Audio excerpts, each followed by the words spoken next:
हाँ जी बच्चों, अमालगमेशन में कितने क्वेश्चंस हो गए? आकांक्षा गरिमा बिल्कुल नहीं बताती कितने क्वेश्चंस हो गए, उन्होंने किए भी हैं कि नहीं किए हैं। मुझे कोई उनकी जानकारी रहती ही नहीं है, ज़रा भी नहीं बताती हैं वो। कोई प्रॉब्लम पूछती नहीं है, लगता है कुछ सब कुछ आ रहा है या बिल्कुल कर नहीं रही हैं। थोड़ा ध्यान रखो, मुझे बहुत चिंता रहती है कि किस तरीके से आप पूरा करोगे। बहुत कम टाइम रह गया है, रिवीजन कब हो पाएगा। जो परिस्थिति है उसके मुताबिक ही आपको चलना है, but at least keep in touch with your teacher, with your fellow. अगर आप आपस में टच में नहीं रहेंगे पता भी नहीं चल पाएगा। क्लास में होता है तो एटलीस्ट हम रजिस्टर देख सकते हैं, बट जब आप क्लास नहीं चल रही है तो ऑब्वियसली आप जो बताएंगे उसी से ही मुझे पता चल पाएगा। I am going to start with financial statements of banking company.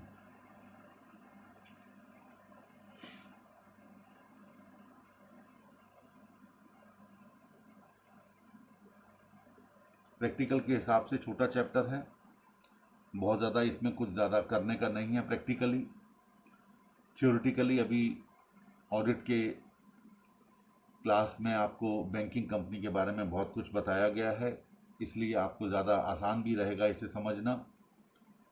और फिर जो प्रैक्टिकल पोर्शन होगा वो हम जल्दी से कर लेंगे और ये चैप्टर समाप्त हो जाएगा। देखिए, बैंकिंग कंपनी क्या है। सबसे पहले बैंकिंग किसे कहते हैं। सेक्शन 5B में, जो कि बैंकिंग रेगुलेशन एक्ट 1949 का है, उसमें कहा गया है कि बैंकिंग का मतलब है accepting deposits of money from public for the purpose of lending और इन्वेस्टिंग। पब्लिक से डिपॉजिट एक्सेप्ट करना उधार देने के लिए या इन्वेस्टमेंट करने के लिए, and these deposits are repayable on demand और otherwise and can be withdrawn by cheque, draft और अदरवाइज। ये डिपॉजिट्स विड्रॉ किए जा सकते हैं ऑन डिमांड भी, या चेक के द्वारा, ड्राफ्ट के द्वारा, या किसी और साधन के द्वारा। इसे बैंकिंग कहते हैं। सिर्फ बैंकिंग, मैंने अभी बैंकिंग कंपनी की बात नहीं की है। मेरे नोट्स भी आपके पास होंगे, उसमें साफ लिखा है, according to section 5B of the banking regulation act 1949, banking means the accepting for the purpose of lending or investment of deposits of money from the public, repayable on demand or otherwise, and withdrawal by check, draft, order और otherwise। ये banking का मतलब है।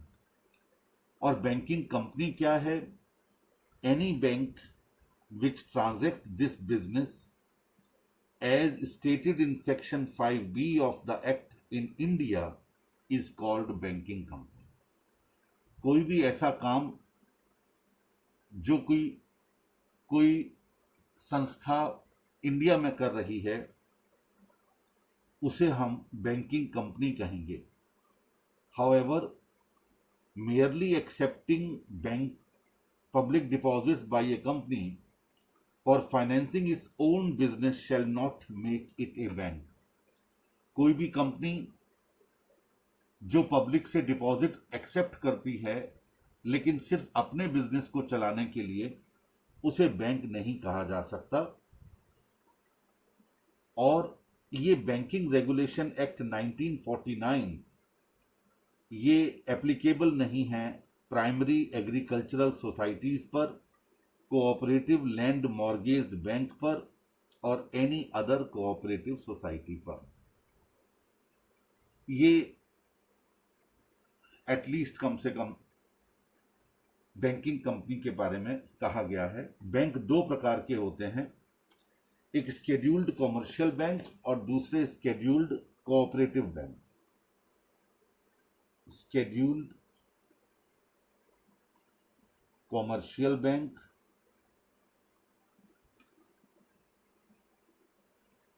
और दूसरे scheduled cooperative bank.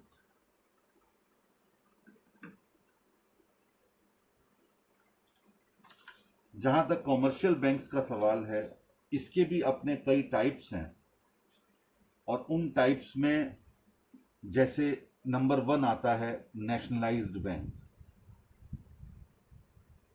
आप अपनी study में ये सारी टेबल देख सकते हैं। तमाम नेशनलाइज्ड बैंक जैसे स्टेट बैंक ऑफ इंडिया है, बैंक ऑफ बड़ौदा है, कैनरा बैंक है, पंजाब नेशनल बैंक है, ये सारे nationalised bank scheduled commercial banks की कैटेगरी में आते हैं। इसके अलावा डेवलपमेंट बैंक्स जैसे एक्जिम है, जैसे नाबार्ड है, ये सारे के सारे डेवलपमेंट प्रोसेस को और स्ट्रेंथन करने के लिए और रेगुलेट करने के लिए बनाए गए हैं। कोई रूरल डेवलपमेंट के लिए है, एग्रीकल्चर एंड रूरल डेवलपमेंट के लिए है, कोई एक्सपोर्ट के लिए है। तो ये डेवलपमेंट बैंक भी इसी कैटेगरी का पार्ट माने जाते हैं। इसके अलावा रीजनल रूरल बैंक्स,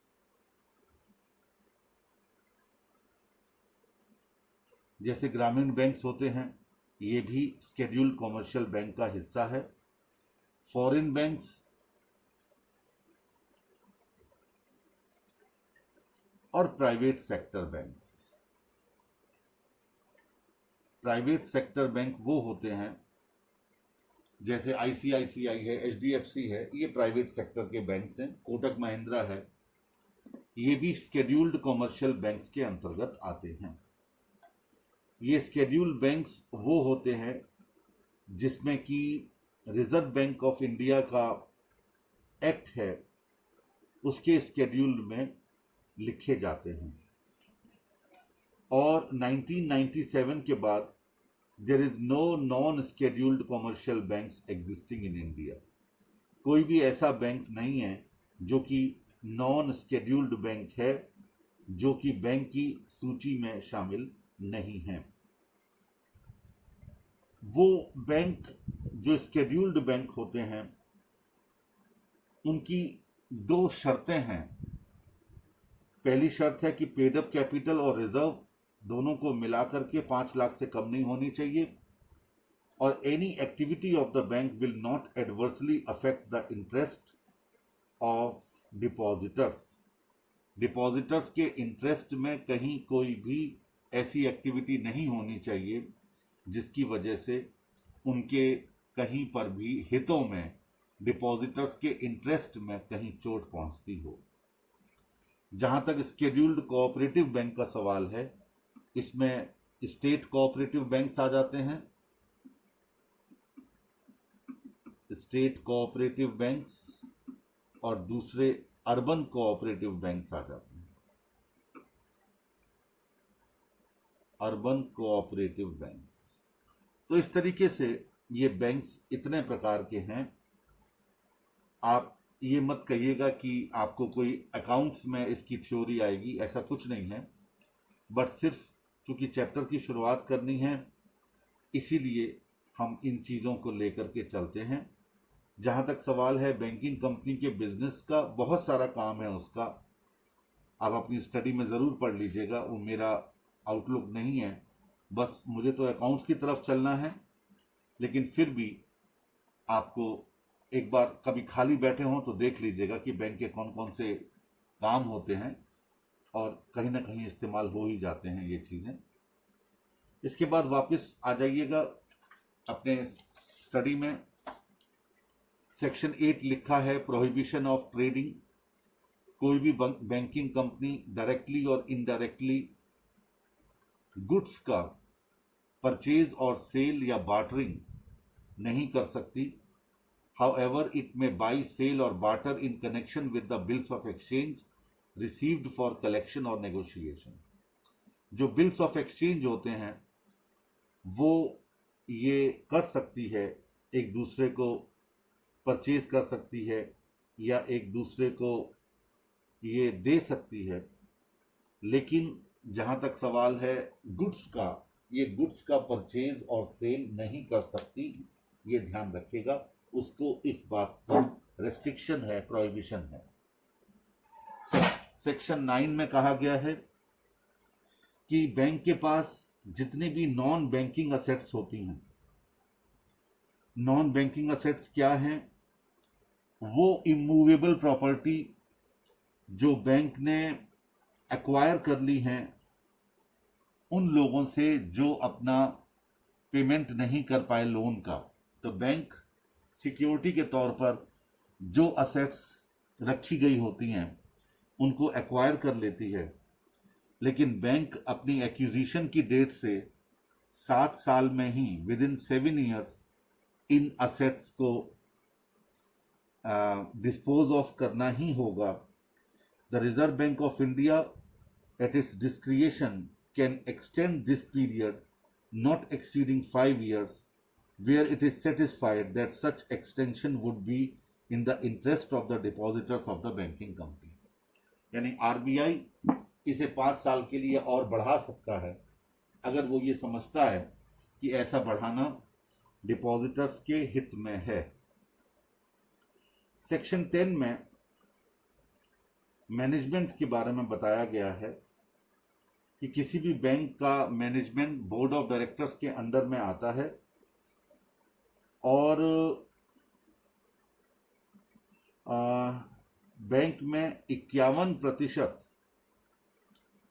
51% से कम ऐसे सदस्य बोर्ड ऑफ डायरेक्टर्स में नहीं होने चाहिए जिनको स्पेशलाइज्ड नॉलेज ना हो कुछ स्पेसिफिक फील्ड्स में, जैसे अकाउंटेंसी है, एग्रीकल्चरल है, रूरल इकोनॉमी है, बैंकिंग है, कोऑपरेशन है, इकोनॉमिक्स है, फाइनेंस है, लॉ है, स्मॉल स्केल इंडस्ट्री है।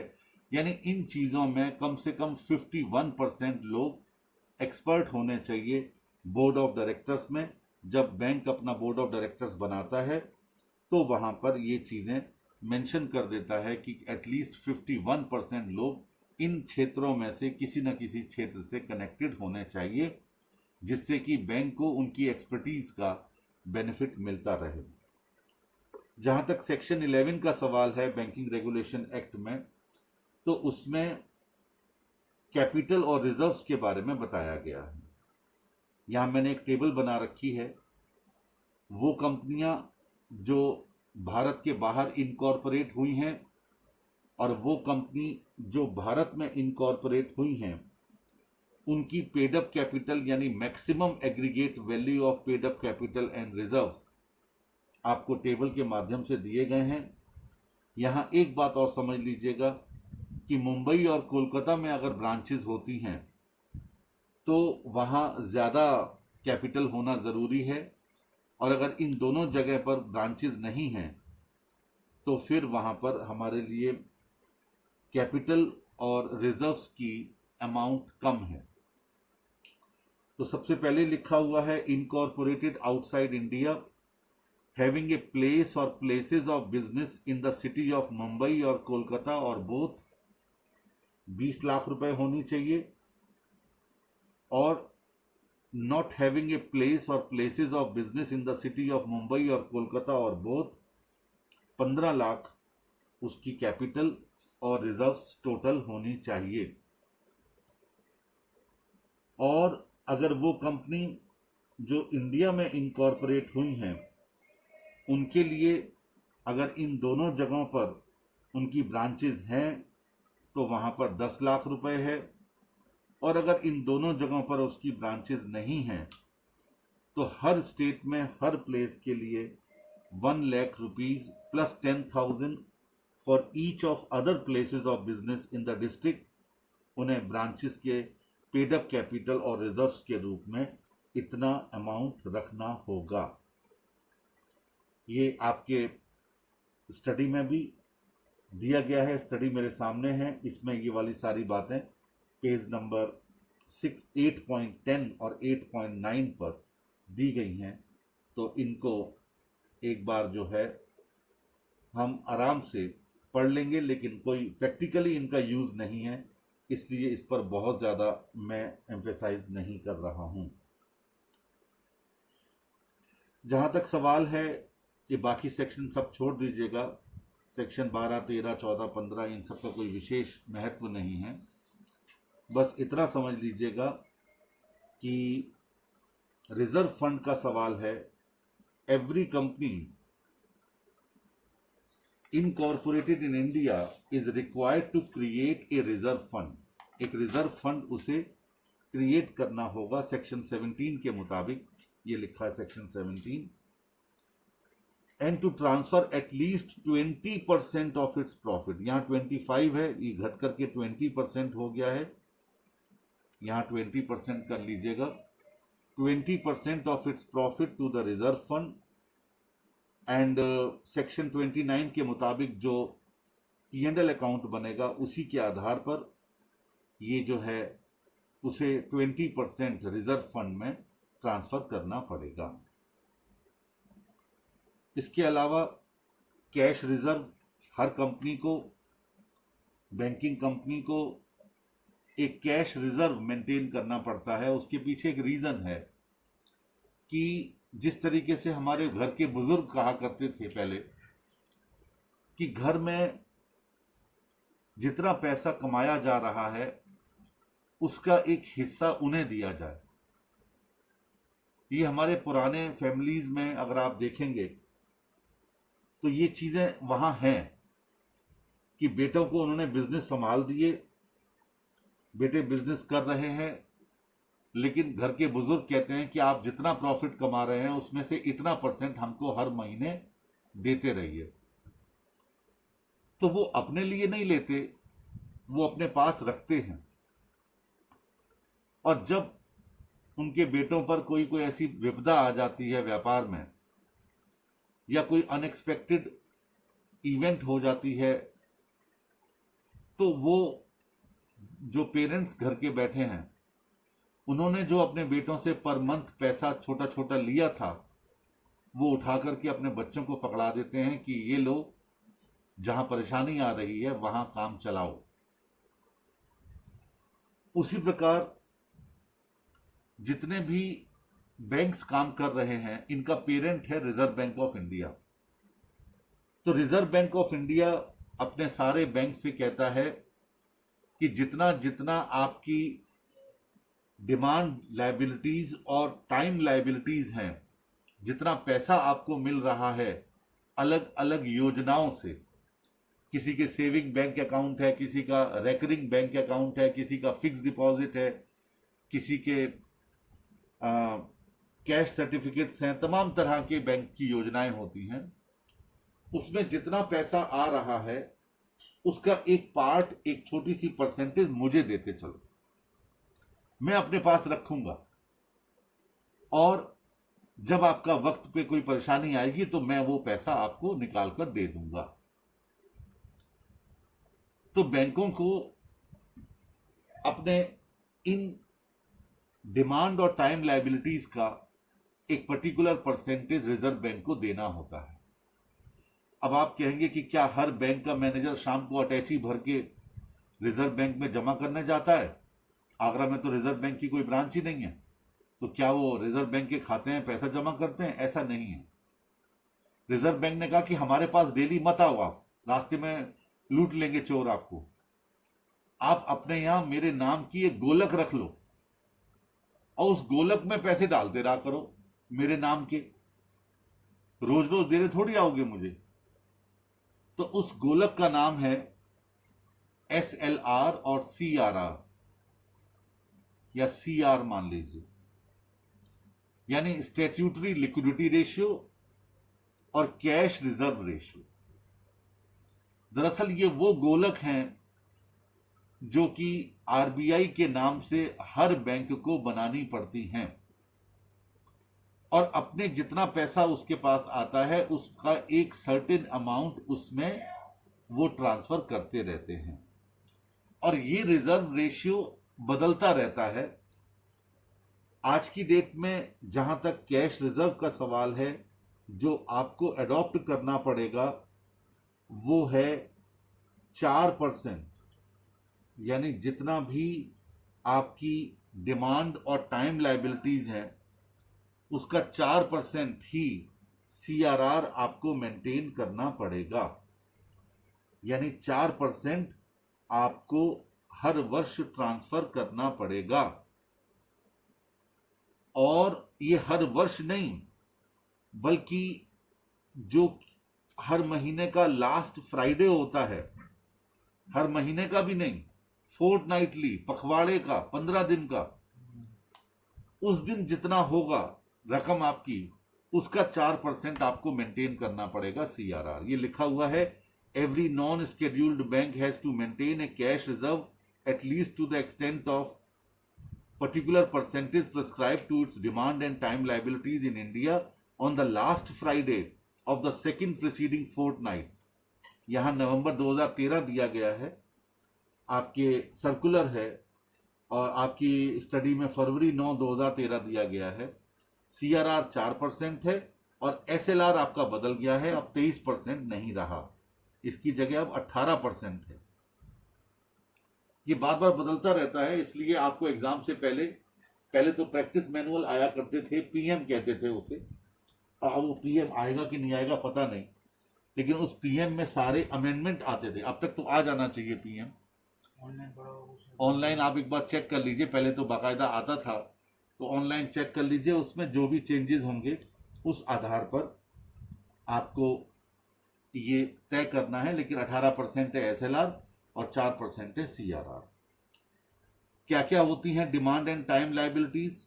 Demand liabilities are those liabilities which are payable on demand.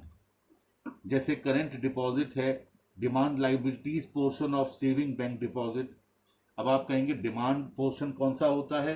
देखिए, सेविंग बैंक अकाउंट में एक मिनिमम लिमिट होती है, उस लिमिट में आपको अपना बैलेंस मेंटेन करना पड़ता है, उसके ऊपर का पोर्शन ही आप लेस कर सकते हैं, मतलब निकाल सकते हैं, तो उसी को कहते हैं demand liabilities portion of saving bank deposit. Margins held against letters of credit और guarantees, balances in overdue fix deposit, यानी वो फिक्स डिपॉजिट जो अब ड्यू हो चुके हैं, जिसको आपको देना है, कभी भी पार्टी आकर के आपसे पेमेंट ले सकती है, तो उसको डिमांड लाइबिलिटी में माना जाएगा। कैश सर्टिफिकेट, वो जो मैच्योर हो चुके हैं, ड्यू हो चुके हैं, वो भी। And cumulative recurring deposits, recurring deposit वो डिपॉजिट होते हैं जिसमें हर महीने एक निश्चित रकम हमें ट्रांसफर करनी पड़ती है अपने खाते में, और फिर एक निश्चित अवधि के बाद वो पैसा ब्याज के साथ हमको मिल जाता है।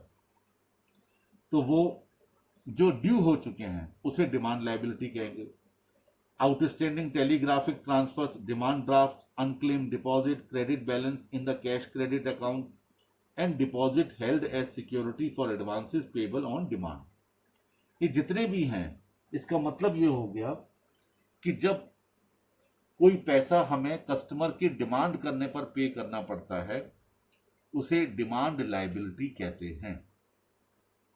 और जो टाइम पर पे करना पड़ता है, एक निश्चित समय के बाद पेमेंट करना पड़ता है, उसे टाइम लाइबिलिटीज कहते हैं। Fix deposit, cash certificates, cumulative and recurring deposits, time liabilities portion of saving bank deposit, staff security deposit, margin held against letter of credit, ये सारे जो गोल्ड डिपॉजिट, ये जितने भी हैं, ये डिमांड और टाइम लाइबिलिटीज हैं। इनका टोटल करके इसका 4% सीआरआर में और 18% एसएलआर में हमें ट्रांसफर करना होगा। ये बात अवश्य ध्यान रखिएगा। सेक्शन 24 में बताया गया है लिक्विडिटी के नॉर्म्स, और सेक्शन 18 में था कैश रिजर्व। ठीक है, बाकी ये जितनी भी चीजें दी गई हैं, ये सारी थियोरेटिकल पोर्शन है। अच्छा, अब मैं आ रहा हूं अकाउंट्स की तरफ, क्योंकि बाकी थ्योरी चीजें आपने पढ़ भी ली होंगी ऑडिटिंग में, और नहीं भी पढ़ी हैं तो उस पर कोई विशेष ध्यान नहीं, जब एग्जाम दे बैठे उसके बाद पढ़ते रहिएगा। बैंक में स्लिप सिस्टम चलता है अकाउंटिंग का, जहां तक सवाल है, जो अकाउंटिंग की जो बैंक में बुक कीपिंग है, वहां पर स्लिप या वाउचर सिस्टम से लेजर पोस्टिंग की जाती है। आपने देखा होगा कि जो भी काम आप बैंक में करने के लिए जाएं, हर काम के लिए स्लिप होती है। जैसे बैंक में पैसा जमा करते हैं, उसे पेइंग स्लिप कहते हैं। आप पैसा विड्रॉ करना चाहते हैं तो उसे विड्रॉल स्लिप या चेक द्वारा आप वापस कर सकते हैं। ठीक है, उसी प्रकार आपके इन स्लिप को एक डॉकेट में रखा जाता है और वो स्लिप आप जब चाहें तब, आप 6 महीने बाद भी जाएंगे, 1 साल बाद भी जाएंगे, तो वो आपकी उन स्लिप को निकाल करके आपको बता सकते हैं कि उस दिन क्या पेमेंट हुआ था। क्योंकि शाम को जब बैंक बंद होता है तो दिन भर में जितना आया उस जितना गया, उन सब की स्लिप को लेजर में चढ़ा करके मिलान किया जाता है कि सुबह ओपनिंग बैलेंस कितना था हमारे पास और शाम को क्लोजिंग बैलेंस कितना था। डेली हर बैंक की ब्रांच अपने लेजर को मेंटेन करके जाती है। ये हर बैंक के लिए कंपलसरी है। बैंक को बहुत सारी बुक्स बनानी पड़ती हैं, कुछ स्टैटिस्टिकल बुक्स होती हैं, कुछ लेजर होते हैं, ये सारी चीज़ें मैं इस पर चर्चा नहीं करना चाहूँगा, मेरा विषय नहीं है। लेकिन जहाँ तक बैलेंस शीट का सवाल है, अब बैलेंस शीट पर ज़रूर चर्चा करूँगा, क्योंकि कई बार बैलेंस शीट का परफॉर्मा बनाने को आ जाता है। देखिए, बैलेंस शीट में स्केड्यूल है।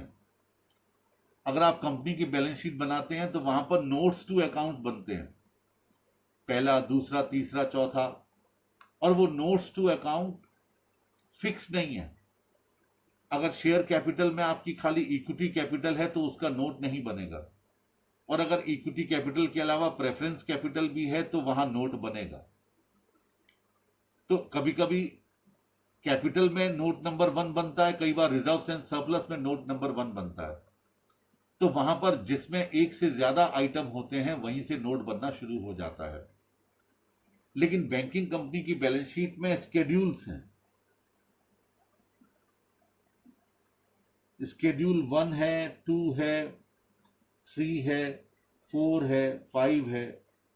ये लायबिलिटी साइड के स्केड्यूल्स हैं, 1 से लेके 5 तक, और 6 से लेके 11 तक, 6, 7, 8, 9, 10, 11, ये असेट साइड के हैं स्केड्यूल। और 12वां कंटिंजेंट लायबिलिटी का है, जो ना लायबिलिटी होती है ना असेट होती है, वो फुट नोट में दिखाई जाती है। 12वां किसका है? Contingent liability. अब इन स्केड्यूल में जो जो चीजें आपको दिखानी है वो फिक्स हैं, वाकई में वही चीजें ही आप दिखाएंगे, चाहे वो उसमें जीरो आइटम फिगर 0 हो, फिर भी आपको उसे लिखना पड़ेगा। उसको समझने के लिए एक बहुत सिंपल सा फॉर्मूला है मेरा, बहुत 30 साल से लगातार बता रहा हूं, और वो है can, Ramu, dhobi, buy, oranges. क्या रामू धोबी संतरे खरीद सकता है? Can Ramu dhobi buy oranges, ये लाइन याद रखिए। अब कैन से सी, रामू के पहला लेटर आर, धोबी का पहला लेटर डी, बाई का पहला लेटर बी, ऑरेंजेस का पहला लेटर ओ। बस यहीं से बन गई आपके लायबिलिटी साइड, यानी सी फॉर कैपिटल, यानी स्केड्यूल 1 कैपिटल का बनेगा। R for reserves and surplus,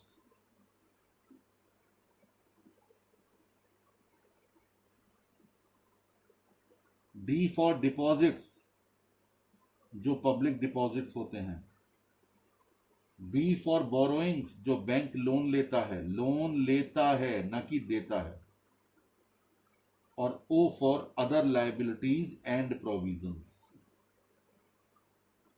other liabilities and provisions.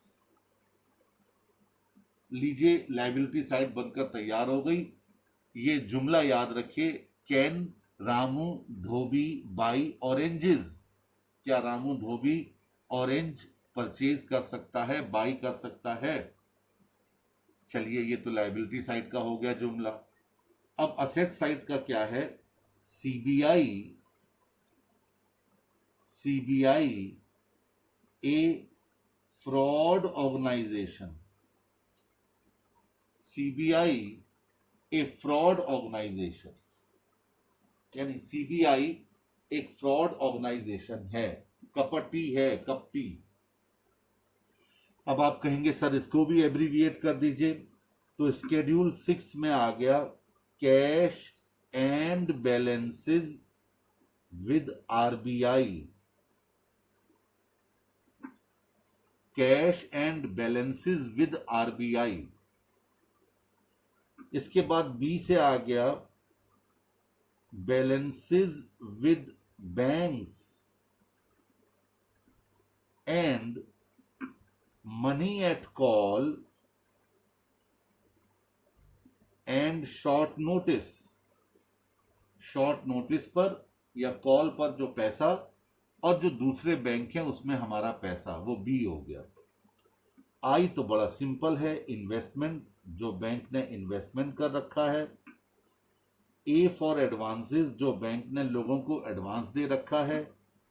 F for fixed asset, banking company की बैलेंस शीट में फिक्स्ड असेट बहुत नीचे आती है। और ओ फॉर अदर असेट्स। इस तरीके से बैंकिंग कंपनी की बैलेंस शीट को आप बनाएंगे स्केड्यूल वाइज।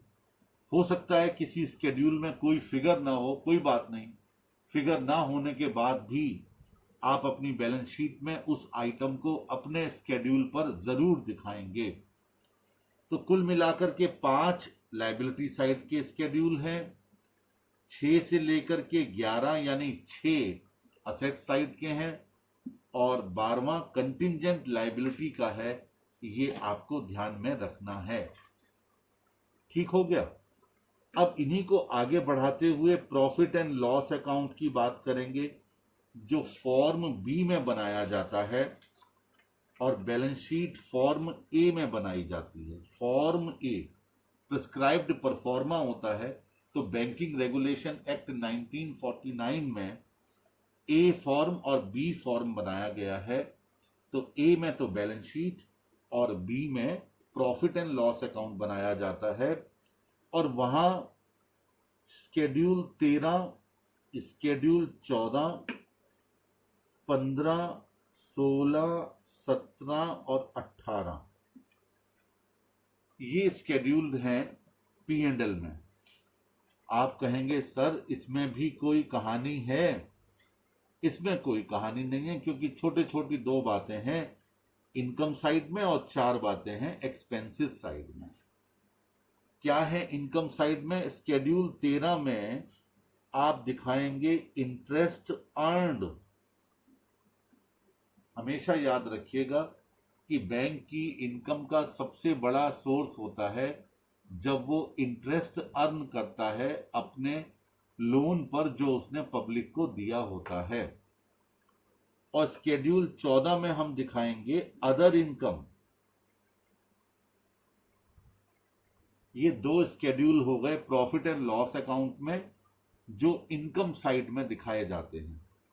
एक्सपेंसेस साइड में इंटरेस्ट एक्सपेंडेड, ये सबसे बड़ा बैंकिंग कंपनी का खर्चा होता है, जो उसे लोगों की अलग अलग योजनाओं में जमा रकम पर इंटरेस्ट देना पड़ता है। सेविंग बैंक पर, फिक्स डिपॉजिट पर, रेकरिंग डिपॉजिट पर। तो ये सबसे पहले आएगा इंटरेस्ट एक्सपेंडेड स्केड्यूल 15 में। 16 में बैंक के ऑपरेशनल खर्चे, ऑपरेटिंग एक्सपेंसेस, जैसे बैंक के तमाम लोगों को सैलरी जाती है, अगर कोई किराए पर बिल्डिंग है तो किराया जाता है, स्टेशनरी में खर्च होता है, बैंक के तमाम खर्चे होते हैं, विज्ञापन भी करवाया जाता है, ये सब इसमें दिखाया जाएगा। स्केड्यूल 17 में नोट्स टू अकाउंट लिखे जाते हैं। कौन कौन सी पॉलिसीज बैंक ने अडॉप्ट की है, उन पॉलिसीज के पीछे क्या रीजन था, उसका क्या लाभ हुआ, बैंक ने अपने प्रॉफिट का कितना सोशल रिस्पॉन्सिबिलिटी पर खर्च किया, ये सारी चीजें इस नोट्स टू अकाउंट में दिखाए जाते हैं। और 18 में प्रिंसिपल अकाउंटिंग पॉलिसीज बैंक के द्वारा जो अडॉप्ट की गई हैं वो दिखाई जाएंगी। यानी ये 13, 14, 15, 16 ये 4 स्केड्यूल तो P&L में आएंगे और उसके बाद 17, 18 ये पीछे पॉलिसीज जो रखी जाती हैं उनको शो करेंगे। 17 में नोट्स टू अकाउंट और 18 में disclosure of accounting policy. Notes to account में बहुत सारी चीजें हैं, आगे चल करके आएंगी, वो बताते चलेंगे आपको कि क्या क्या चीजें दिखाई जाती हैं नोट्स टू अकाउंट में। और आपके मैं बता दूं स्टडी मटेरियल में पेज नंबर 30, 31, 32, 33 पर नोट्स टू अकाउंट लिखे हैं, क्या क्या होते हैं। जैसे कैपिटल एडिक्वेसी रेशियो है, कैपिटल एडिक्वेसी रेशियो में टियर 1 कैपिटल है, टियर 2 कैपिटल है, ठीक है। इसके अलावा percentage of share holding of the government of India in the nationalised bank है, ग्रॉस वैल्यू ऑफ इन्वेस्टमेंट है, percentage of net NPA to net advances है, मूवमेंट ऑफ एनपीएज हैं। ये सारे नोट्स टू अकाउंट में दिखाए जाते हैं। ये सब चीजें लिखा हुआ है। Return on assets, profit per employ, depreciation on investment, cooperative debate, restructured account, non SLR investment, ये सारी चीजें नोट्स टू अकाउंट में दिखाई जाती हैं। इन सब का फिलहाल अभी मैं आपके साथ कोई लेना देना नहीं रखना चाहता, क्योंकि ये सारी चीजें आगे हमें अकाउंट्स में कम से कम ध्यान में नहीं रखनी है, ठीक है। चलिए आगे बढ़ते हैं। अब धीरे धीरे करके हम अपने एस्पेक्ट की तरफ जा रहे हैं। अभी मैं एनपीए वाला पोर्शन फिलहाल छोड़ रहा हूं, क्योंकि एनपीए मैं अगले लेक्चर में डिस्कस करूंगा। इससे पहले मैं छोटे छोटे पॉइंट्स आपके साथ डिस्कस करके कम से कम प्रैक्टिकल एस्पेक्ट को समाप्त करूंगा, और उसके बाद फिर हम लोग डिस्कस करेंगे एनपीए क्या होता है, उसके प्रोविजन कैसे बनाए जाते हैं, और लास्ट में कैपिटल एडिक्वेसी नॉर्म्स क्या है। बस इतना सा बता करके हम इस चैप्टर को समाप्त करेंगे। आप कहेंगे सर आपने नोट्स तो बहुत सारे दे दिए, तो क्या आप कुछ छोड़ने जा रहे हैं? मैं कहूँगा नहीं, मैं कुछ नहीं छोड़ने जा रहा हूँ। नोट्स में क्या क्या है ज़रा मैं आपको उसके बारे में एक बार ले आता हूँ, फिर आप आराम से समझ जाएंगे, ठीक है। चलिए सबसे पहले आपको नोट्स में पेज नंबर 14.6 में आ जाइएगा।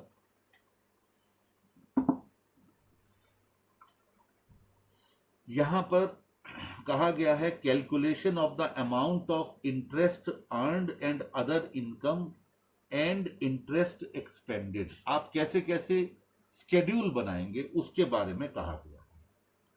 अभी आपने पढ़ा था स्केड्यूल 13 शुरू होता है P&L से, तो स्केड्यूल 13 का परफॉर्मा दिया गया है।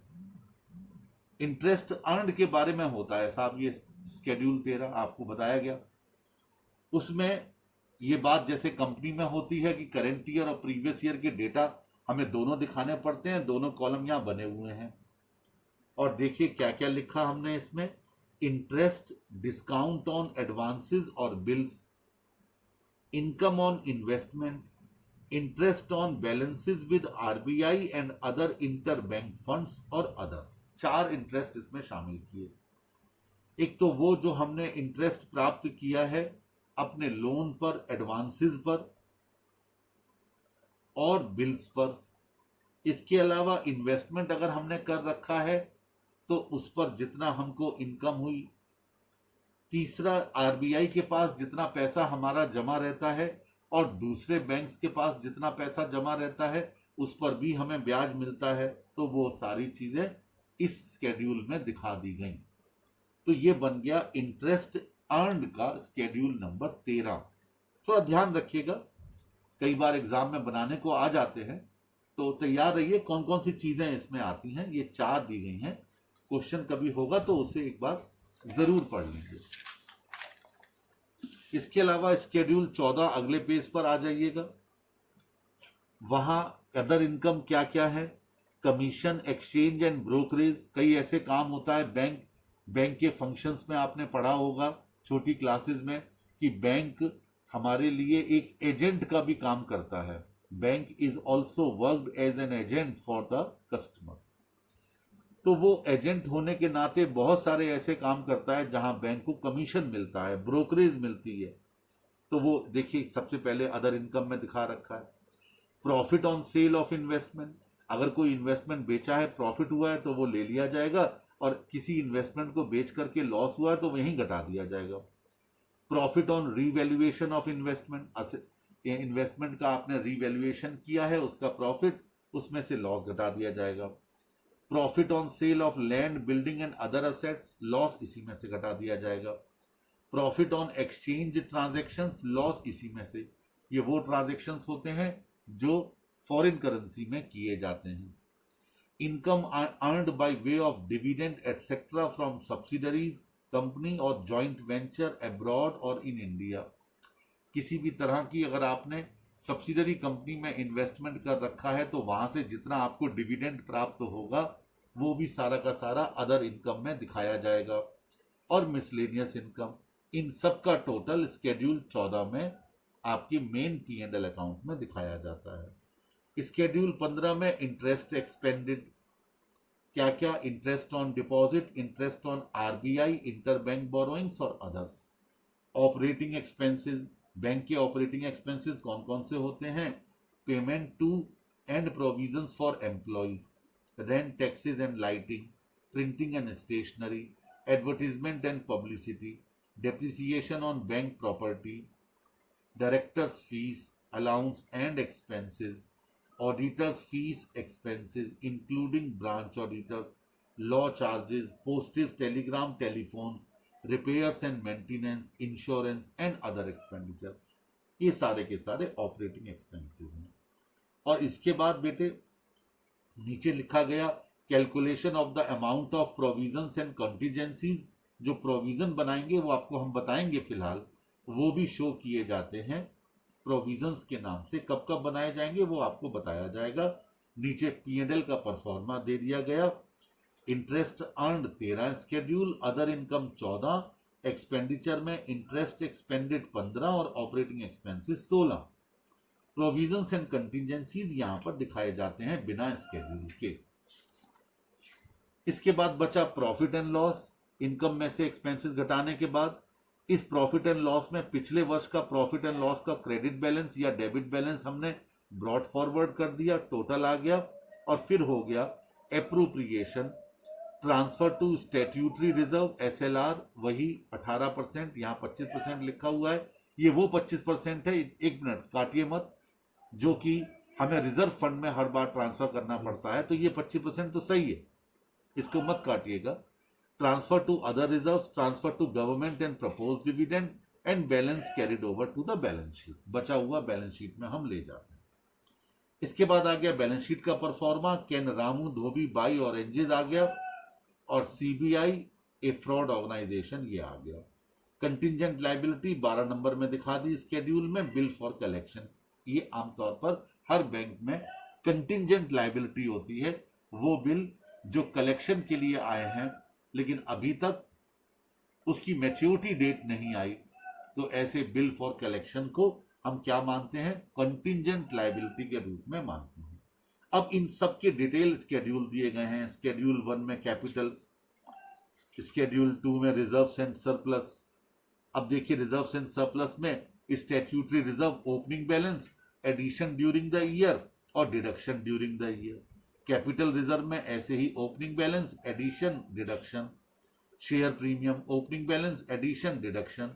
रेवेन्यू एंड अदर रिजर्व्स, ये आ गया। स्केड्यूल 3 में deposits, demand deposit from banks, from others, saving bank deposit, term deposit from banks and others, इन सब का टोटल। फिर इसको तोड़ा जाता है, deposit of branches in India and deposits of branches outside India, यानी सारी चीजों को पहले टोटल लगा लिया, फिर इंडिया और आउटसाइड का अलग अलग कर दिया, टोटल बराबर ही रहता है। ऐसे ही बोरोइंग्स, ऐसे ही other liabilities and provisions, cash and, ये अब असेट साइड शुरू हो गई। ये सभी चीजें, इसलिए पेज आपको ज्यादा लग रहे हैं क्योंकि इन सबके परफॉर्मा यहां पर दिए गए हैं। अब कैपिटल एडिक्वेसी नॉर्म्स पर हमें डिस्कशन करना है, इसके भी बहुत सारे पेजेस हैं, लेकिन बहुत ज़्यादा टेंशन लेने की बात नहीं है। और अब प्रोविज़न कैसे बनाया जाएगा वो डिस्कस करना है, यानी मुझे लगता है अगले 2 लेक्चर में ही हम इसे पूरा कर लेंगे। लेकिन इससे पहले हम कुछ और टॉपिक आपके साथ डिस्कस करना चाहेंगे, और वो टॉपिक आपकी स्टडी भी मैं साथ में लेके बैठा हूं।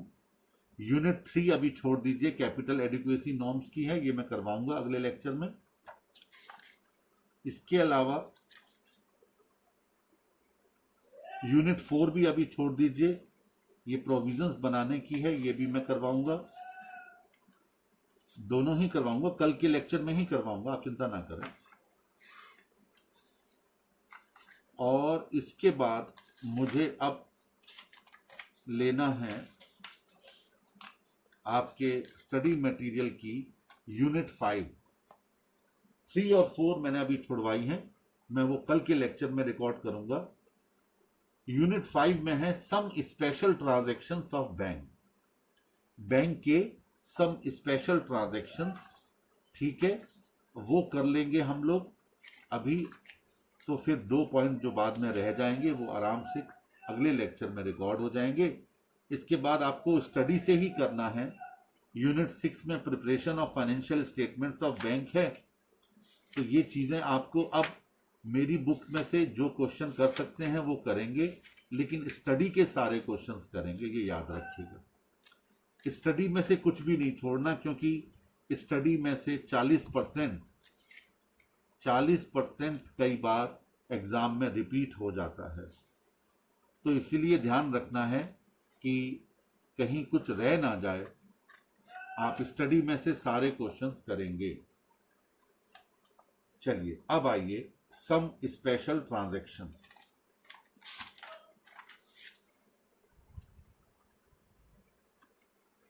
अभी तक जो बातें आपके साथ डिस्कस हुई हैं ये सारी प्रशांत सर ने भी की होंगी,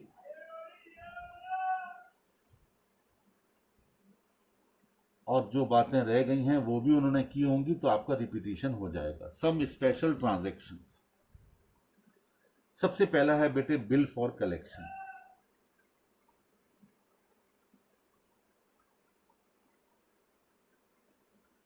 बिल फॉर कलेक्शन क्या है? ये वो बिल होते हैं which are received by bank from customer for the purpose of collection. Collection के लिए ये बिल प्राप्त होते हैं बैंक को, और बैंक इन्हें कलेक्ट करके कस्टमर के खाते में जमा कर देता है। देखिए, जब बैंक को ये बिल मिलते हैं कलेक्शन के लिए, तो बैंक इसकी कोई भी एंट्री पास नहीं करता है। क्यों नहीं करता? क्योंकि उस वक्त ये बैंक के लिए ना लायबिलिटी है और ना ही असेट है। आपने मुझे कहा कि सर आप वहां जा रहे हैं, मेरा पैसा कलेक्ट कर लाना, तो ठीक है, आपने मुझे चिट्ठी भेजी, मैसेज भेजा, मैं उसे अपने लेकर के, चिट्ठी भेजी तो चिट्ठी लेकर के चल पड़ा। उस वक्त ना मेरे लिए वो पैसा आपका लायबिलिटी है ना असेट है, तो बैंक इसकी कोई एंट्री पास नहीं करता। सिर्फ एक बिल फॉर कलेक्शन का रजिस्टर होता है, उसमें बैंक एंट्री पास कर देता है, लिख देता है कि किस कस्टमर ने उसे अपना बिल कलेक्ट करने के लिए भिजवाया, और कोई जर्नल एंट्री पास नहीं होती। एंट्री पास करता है बैंक जब कलेक्शन हो जाता है। आपने अभी देखा होगा ऐसे बिल फॉर कलेक्शन स्केड्यूल 12 में दिखाए जाते हैं एज ए कंटिंजेंट लायबिलिटी। अब जब ये कलेक्ट होगा तो आप एंट्री करेंगे बैंक की बुक्स में cash debited to customer account, क्योंकि बैंक ये पैसा कलेक्ट करके कस्टमर के खाते में जमा कर लेता है, टू कमीशन अकाउंट, और बैंक उसमें से अपना कमीशन भी लेस कर लेता है। ये एंट्री बन गई कैश जितना हमें रिसीव्ड हुआ है, कस्टमर जो हमने कस्टमर के खाते में जमा किया, और बाकी बचा हुआ कमीशन हमारा अपना है, वो हमने इसमें से काट लिया। ठीक है, बस एक एंट्री ही पास करनी है।